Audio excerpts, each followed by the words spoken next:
देखिए, बहुत ही ये अफसोस की बात है कि ये जो दिशा की जो मीटिंग होती है उसमें केंद्र सरकार की जितनी भी स्कीम्स होती है उसका रिव्यू किया जाता है।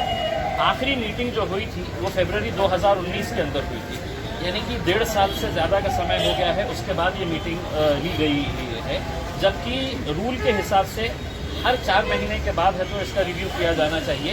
चाहे सरकार की जितनी भी केंद्र सरकार की स्कीमें हो, चाहे वो प्रधानमंत्री ग्राम सड़क योजना हो, प्रधानमंत्री आवास योजना हो, हेल्थ के इश्यूज़ हो, एजुकेशन के इश्यूज़ हो, नेशनल हाईवे के प्रोजेक्ट्स हैं, इन सब का रिव्यू है तो इस मीटिंग के अंदर किया जाता है। लेकिन 1.5 साल से हुआ नहीं था, आज ये मीटिंग हुई है और इस मीटिंग के अंदर जो बातें सामने आई है वो बहुत ही चौंकाने वाली बातें हैं। एक तरफ प्रधानमंत्री बड़ी बड़ी बातें करते हैं कि हम यहाँ पर करोड़ों रुपया दे रहे हैं करके, और दूसरी तरफ ज़मीनी स्तर के ऊपर उसका इस्तेमाल किस तरह से हो रहा है।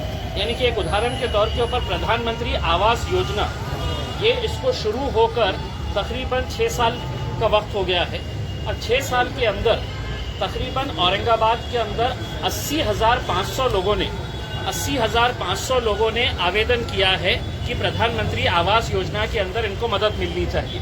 इसका पैसा आकर पड़ा हुआ है, लेकिन इतने सालों के अंदर महज 30 लोगों को, सिर्फ 30 लोगों को, यानी कि मांगने वाले जो थे जिन्होंने आवेदन किया है वो 80,500 लोग ने कहा है कि हम गरीब हैं, हमें प्रधानमंत्री आवास योजना के तहत हमको पैसा दिया जाए करके। इसकी 4 कैटेगरी है।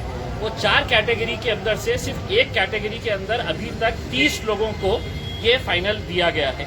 हमने ये बात अब केंद्र सरकार के हम निर्देश के अंदर लेकर आएंगे कि आप बड़ी बड़ी बातें करके गरीबों से एप्लीकेशन मंगा रहे हैं और ज़मीनी स्तर के ऊपर अगर आप 30 लोगों को दे रहे हैं तो ये गरीबों का एक मजाक उड़ाने के तौर के ऊपर इस तरह के बातें सामने आई है। दूसरी ये है कि जो प्रधानमंत्री ग्राम सड़क योजना हो, नेशनल हाईवे हो या मुख्यमंत्री ग्राम सड़क योजना हो, ये रोड के ऊपर करोड़ों रुपए खर्च किए जा रहे हैं, लेकिन वो रोड की क्वालिटी का स्तर अगर हम देखेंगे तो बहुत ही ख़राब है।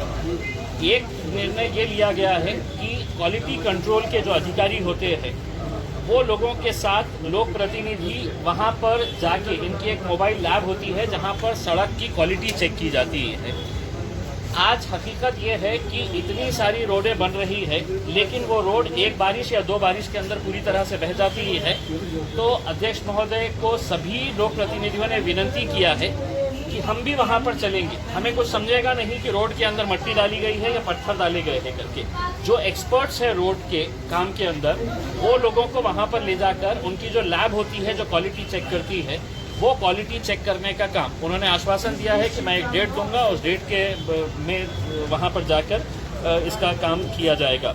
औरंगाबाद से शिरडी जाने का जो रास्ता है वो बहुत बुरी खस्ता हालत के अंदर है।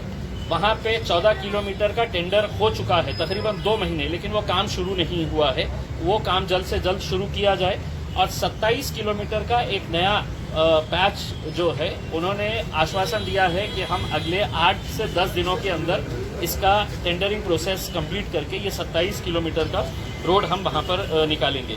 तीसरा ये है कि प्रधानमंत्री साहब ने एक और वादा किया है कि हर घर जल, जो हर घर के अंदर एक नल के जरिए जल प्रोवाइड किया जाएगा, चाहे वो ग्रामीण इलाका हो या शहरी भाग हो, उसके लिए एक इमीडिएट सर्वे करने की ज़रूरत है। क्योंकि केंद्र सरकार ने पूरा लक्ष्य अब ये किया है कि हम पानी के ऊपर है तो करेंगे, लेकिन अगर ज़मीनी स्तर के ऊपर इसका सर्वे नहीं किया गया, अगर पूरी तरह से इसका कामकाज अगर सही तरीके से नहीं होगा तो इसकी हालत भी वैसी ही होगी जैसा प्रधानमंत्री आवास योजना की हुई है। यानी कि 80,000 लोगों ने कहा है कि रेती का जो टेंडर होना चाहिए, रेती का ऑक्शन होना चाहिए, वो रेती का ऑक्शन हमारा ये कहना है कि ये जानबूझकर प्रशासन और सरकार नहीं करना चाह रहा है। क्योंकि आज सड़कों के काम चल रहे हैं, कंस्ट्रक्शन का काम जोरों से चल रहा है। वो कंस्ट्रक्शन के काम के अंदर अगर आप देखेंगे कि रेती का इस्तेमाल तो हो रहा है, लेकिन रेती का टेंडर नहीं निकाला गया। और ये रेती का टेंडर इसलिए नहीं निकाल रहे हैं कि इनको बेईमानी का पैसा चाहिए, और करोड़ों रुपए का बेईमानी का पैसा इस रेती के जरिए लाया जाता है। तो अगर सरकार जानबूझकर रेती का ठेके का ऑक्शन नहीं कर रही है तो उनको मालूम है कि ये बेईमानी के जरिए जितना भी पैसा इकट्ठा हो रहा है वो पैसा या अधिकारियों के जेब में जा रहा है या पुलिस डिपार्टमेंट के जेब में जा रहा है। तो ये जानबूझकर ये सब नहीं किया जा रहा है। चौथा ये है कि केंद्र सरकार की चूंकि ये स्कीम है, तो केंद्र सरकार की स्कीम के अंदर कैंटोनमेंट बोर्ड को अलग रखा गया है।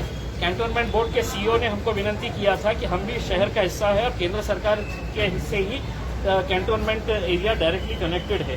तो आज के बाद ये तय किया गया है कि कैंटोनमेंट बोर्ड को भी इस मीटिंग के अंदर बुलाया जाएगा।